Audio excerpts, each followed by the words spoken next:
sommes le mercredi 26 août 2020 et je vous propose la situation des cultures de cette semaine. En ce qui concerne les semis de colza, la situation est compliquée cette année puisque les profils sont secs avec le manque de pluie de ces derniers mois.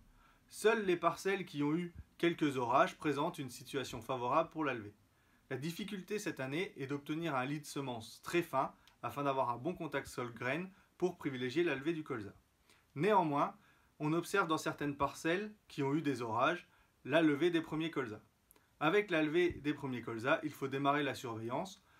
Tout d'abord des altises, que ce soit les petites ou les grosses altises qui vont bientôt arriver. Donc pour faire cette surveillance, on va placer 2 cuvettes jaunes, une cuvette à ras du sol et une cuvette à hauteur de végétation.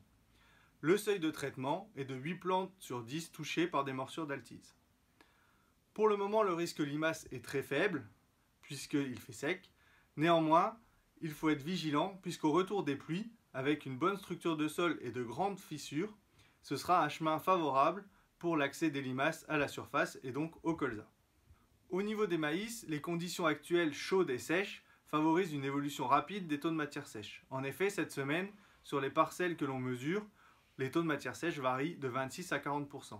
Néanmoins, on observe encore de nombreux grains laiteux dans les parcelles. Pour les récoltes de maïs fourrage, il faudra donc trouver le bon compromis entre maturité du grain et taux de matière sèche de la plante.